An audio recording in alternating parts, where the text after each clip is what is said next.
Hello guys, TKG is here for your comfortable LostArk life. In this video, I'd like to cover the build of Summoner. As the LostArk guy was asked about the KL build, so I thought it'd be great to share some of the build for your LostArk journey. Now follow me, I'll show you what you need.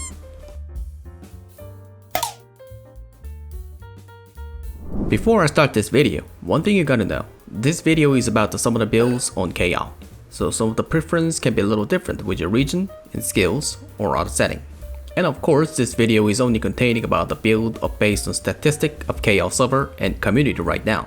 As the LostArk itself always try to patch or update the balance between the class by classes. So in the future, the build can be changed too. So watch this video with those consideration and use this video as your reference to your LostArk journey. Let's start with the most basic one first. In this video, I'm gonna cover one of the summoners engraving, 상급 소환사, known as Master Summoner.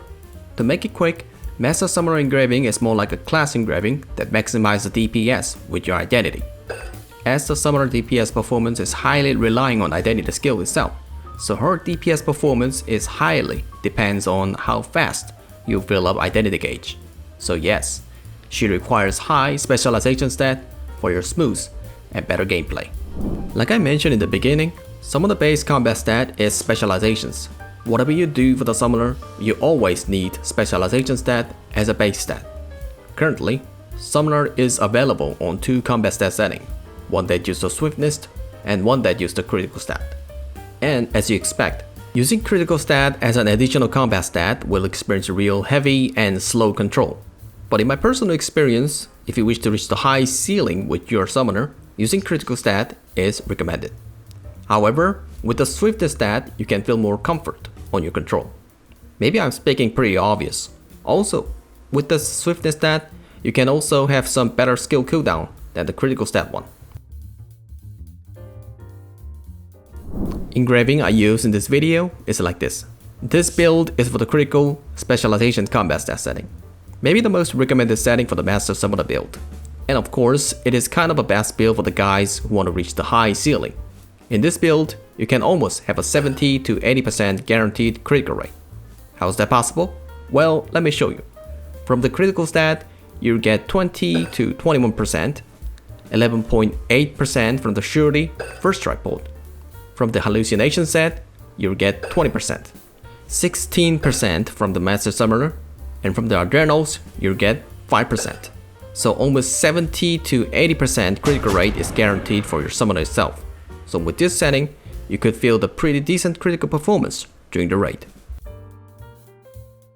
Or in critical specialization stat, you can use the alternative engraving setting too, which replacing the curse store engravings to adrenals.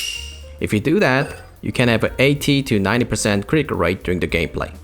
Of course, it is slightly lower than the curse store setting, but as the critical rate is quite high, so it will show you a nice and decent performance during the raid. But the most problem of this build is about the maintaining adrenals, and I have forced high level Crimson Gem. And additionally, you could be over critical rate during the raid. So in those situations, you need to change your gear set to Salvation. So it's kind of a little intricate to use. So if you wish to use this setting, you need to get used to Summoner first, and then you could manage this setting more appropriately on many different circumstances. Both setting is quite typical on critical specialization setting. Also, I tested some variation with other settings of the Summoner, but I can't say that I could recommend those settings. And just like the other class, Summoner also has a variation on swiftness stat. Swiftness specialization setting has roughly had two settings. But gotta be honest, engraving setting on the swiftness stats also same with the critical one. But as you decided to lower the critical stat on your Summoner, you could be a little lowered on the critical rate. Pretty obvious, right? So same setting, but it'll show you a 10 to 20% gap on your critical rate. So if you feel some stress about low critical numbers, you must not use this setting. But of course, there is a good thing too. Swiftness stat can give you smooth and comfortable controls during the whole raid or gameplay. I can't guarantee that. So my personal recommendation, well, as I'm a critical stat player, I'll say, well, do the swiftness stat if you wish to raise your Summoner one of your alts or in the relic sections to get used to the summoner class itself. As the summoner has only one movement or evade skill, you need some time to get used to summoner itself, and change your setting when you decide to raise your summoner to ancient level. Well, this is my personal recommendation. If you are the guys like, no, I'm not listening to you, I'll do what I want, well then, do the stat setting that your heart chooses. To make a smooth combos and damage performance, there is several conditions you must not forget. First, your specialization stat. Specialization stat needs at least more than 1650 for 2 Akir, identity cycles. So in other words, if you have a higher and higher specialization stat, you could pour the Akir more times during the raid. Second, you need Wealth Rune. In my personal experience, higher and many Wealth Rune you have, you could start the main skill cycles. You can fill up and do identity faster. Roughly, she had 3 DPS skill, Ancient Spear, Earth Collapse, Identity, and the Identity Supply skill, Electric Storm, Steed Charge, and 3 self buff skill, Sticky Moss Swarm, L-Seed, and the last, Surety.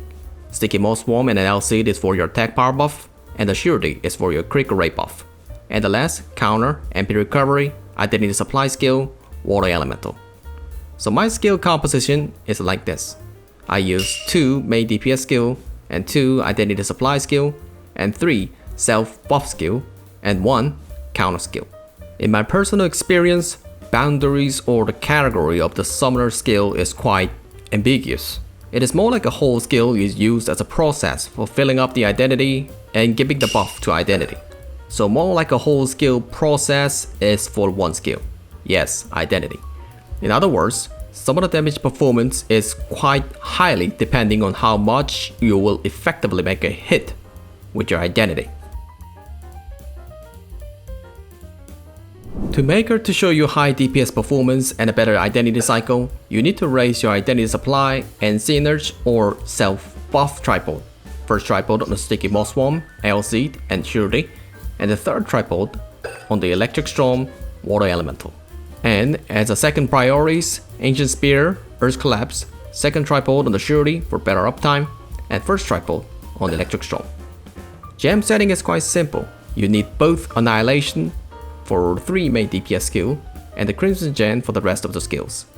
And as I kept mentioning, her DPS performance is quite focused on one skill. Yes, identity. So more high Annihilation Gem for the identity you have, you could feel the different damage performance very easily. So raise your Annihilation Gem in this order: Identity, Ancient Spear, Earth Collapse, and for the Crimson Gem, Ancient Spear, Electric Storm, Earth Collapse, L-Seed, Steed Charge, Water Elemental, Sticky Moss Swarm, and the last, Surety. Skill combo is more like a reference. You need to use the skill combo in more flexibility inside of the raid. But one thing is sure in all Master Summoner, they almost load the skill combo in more like Akir, attack power buff, and identity supply, additional damage dealing skill. For example, Akir, L-Seed, Electric Storm, Earth Collapse, Water Elemental, Steed Charge, Akir, and repeat. But as the LostArk raid has a lot of variables, so you could miss the skill shot, right? In that case, you gotta use the additional DPS skill or other cooldown identity supply with more flexibility. So some of the skills combo is more like not memorizing, but understanding and use the skill with your flexibility inside of the raid. Like I mentioned, you need to get used to the summoner first for better gameplay and performance. There is some minor tip for the summoner skill itself. Motion cancel on Ancient Spear. Ancient Spear skill has a long jump, right? This jump can be cancelled with your casting skill, Electric Storm, and Earth Collapse. You need to know the timing first. When the Ancient Spear aerial appears, using Electric Storm right away will cancel the Ancient Spear. And of course, same with the Earth Collapse. Akir can be poured 3 times with some several conditions. First, you must be full identity gauge status. Second, Bargrown Thrust or Bargrown has a 2 times of skill hits, about 80 to 90% identity supply per 1 hit. If you made a full hit with your Bargrown and using Akir almost at the same time, it'll give you a 140 to 180% identity gauge. At that point, you use identity meters about 40 to 80%. That lost identity meters can be supplied with the Electric Storm. Well, I think it'd be great to just show you, just saying with words.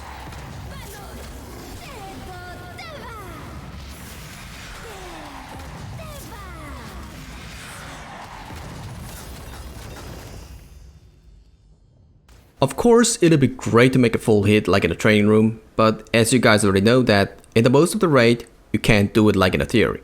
So this combo tip is really a reference. As I mentioned in the first, you need to use the summoner skills with your flexibility and your judgments during the whole raid.